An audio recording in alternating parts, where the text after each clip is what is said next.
This could not be natural. But who would keep this circle so perfect in the middle of the forest and why? After some debating, Johnny decided he just had to go through the hole to find out the truth. But when he found out what the hole led to, he wished that he had just let it be. The pathway behind the perfect hole in the tree line was getting narrower with every step as Johnny was quickly trying to make his way deeper into the forest. Then suddenly, he had reached the end of the path. Johnny's heart started to beat faster. After hacking away the last couple of branches in front of his face, he finally got a view of what the hole in the tree line had led him to. He instantly froze up. Johnny's eyes went wide and he started to scream for help. He could not believe it. But what had created this strange, perfect hole? What did it lead to and how did it scare Johnny so much? Before we start, can we get this video to 1,000 likes? Please hit the like button and subscribe to the channel. Today, Johnny had been chasing a deer for at least an hour. It had been the first real target worthwhile he had seen in 2 days of hunting, so he was not planning on letting this one get away from him. Finally, Johnny felt like he had the perfect shot lined up. He put his finger on the trigger, but just as he was about to squeeze it, a loud scream went through the forest.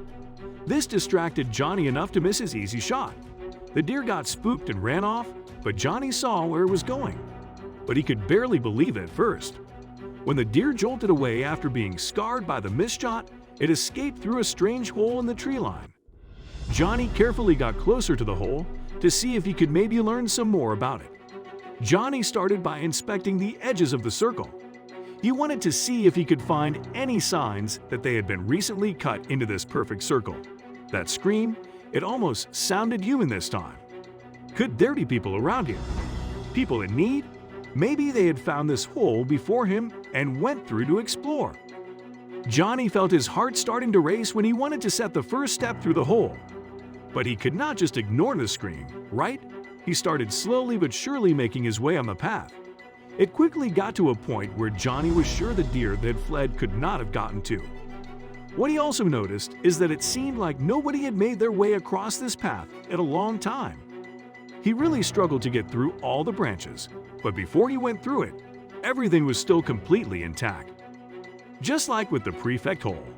The further he got away from the entrance into the tree line, the darker it seemed to get around him. Johnny started to doubt more and more if he had made the right decision going on this journey. Nobody even knew where he was at this point. He had already checked his phone, but he had no signal at all in this place. But this was something his friends and family were used to. They sometimes did not hear from him for multiple days, so they would not be worried about him for a while. By this point, Johnny was already going down the path for a solid 10 minutes, and he had not heard any scream or anything like that for all this time. He was wondering if he had maybe got the direction wrong, but then he finally started to get to the end. There was an old worn-down mansion that started to doom up between the trees. It was almost like something out of a bad horror movie. What the hell was a house of this size doing here, so far away from civilization? But Johnny was going to find that out soon enough. Johnny tried to swallow his fear and walked towards the old worn-down mansion. The front door was already opened up, so getting inside was not going to be a problem. There was some sunlight coming through the few windows in the mansion, enabling Johnny to get somewhat see that hallway he had just stepped into. But did that mean that somebody was actually living here? And if there was Johnny then trespassing? If there was somebody here that intended to cause him harm, his rifle would probably quickly their mind, and so Johnny decided to continue exploring this strange mansion. He first went into the kitchen as Johnny figured that here there would be some dead giveaways as to if somebody was living here or even if somebody only occasionally visited. Everything here was empty. No canned food, no water, no nothing. If somebody ever came to this place, they had to be bringing their own food and water. The rest of the house seemed to tell a similar story. Most rooms were in decent shapes, still but gave all the signs that nobody had lived here in many years. Johnny had been wandering around the mansion for about an hour and still had very few answers, until he got to a small office room. Even before he opened the door to the office, he already noticed something that caught his attention. There seemed to be some light coming from under the door, but not just some light. When Johnny opened the door, his eyes went wider, and in his mind, the light came from multiple lit candles spread throughout the room. Johnny was stunned. By the looks of things, these candles had not been on that long. Most of them were still very much intact, so somebody had to have recently been here to light them. But who and why? It was an old newspaper, and the black and white picture on the front cover was immediately recognized by Johnny. It was an old picture of the house he was currently standing in. Before he read the article, his eyes first started scanning the rest of the front page, looking for the date that this paper was issued. He quickly found out that this had been published over 30 years ago. Then he started reading. Johnny quickly found that he had not just wandered upon any old house. This place had a lot of history, a lot of dark history. Apparently, it had been built around 1950 by a millionaire who had been rumored to be losing his mind and wanted to get away from people and society.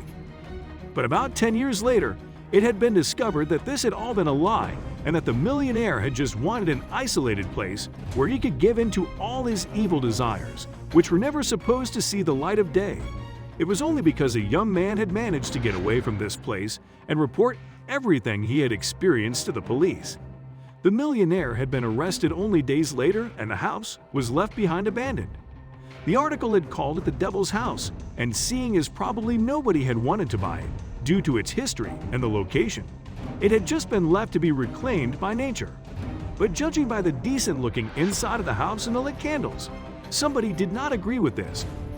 But as Johnny was frantically looking around the room, looking for cliques as to who could be responsible for all this, a sudden heard a creaking sound coming from above him. Then something came crashing down and Johnny could only just dive out of the way. A ladder had come walling from the ceiling, and when Johnny looks up, he sees that a hatch has also been opened adobe his hatch. Somebody was up there. The person who was responsible for the candles, the state of the house, and most likely the strange perfect circle he had gone through to get here. Johnny nervously made his way up the stairs and eventually climbed up on the high balcony he had seen on top of the house when before he had initially gone in. But he was not alone on this balcony, as there was a person half covered by a blanket looking out into the forest. The person did not turn around when Johnny made his way up the ladder and only acknowledged him when Johnny called out to him. Johnny had so many questions, but the first one was very simple. Who are you? The man, who had to be at least 50 years old by the looks of it, looked Johnny in the eyes for the first time and introduced himself as Matthew, a name that immediately rang a bell for Johnny as he had just read it in the newspaper article. He knew exactly who this was. Matthew was the name of the boy who had escaped from this house almost 40 years ago and reported the millionaire to the police. When Johnny asked for confirmation, the man gave it in the form of a simple nod. But now Johnny had a boatload more questions. Apparently, Matthew had tried to forget everything that had happened here for years after the millionaire was arrested. But something just kept drawing him back to this place. Nobody had been here in all this time. Matthew had even kept up the entrance perfect so that it would stand out to anybody who happened to pass by it, in the hopes that it would make them curious enough to come through it. And it had now finally worked on somebody. Matthew was in desperate need of a friend, and now that Johnny was here, he did not want to let him go. Johnny took a step back and almost stepped into a rope trap. He screamed as Matthew came towards him. Johnny only had a second to think. He ran forward and jumped over the edge of the balcony, landing on the roof. He tried to carefully slide down, but ended up with a lot of bruised and friction burns. But he made it down and started running for his life. Eventually managed to make it back to a party in the forest where he had a phone signal and quickly called the police to report what was happening in the old house. They'd promised they would look into it, but to this day, Johnny still doesn't know if they ever did. Johnny never went back to that part of the forest again and even stopped hunting for a couple months as he was so startled by the whole thing. Every time he sees a homeless man on the street, his heart nearly stops as he fears it might be Matthew. But up until today, he has not seen him again.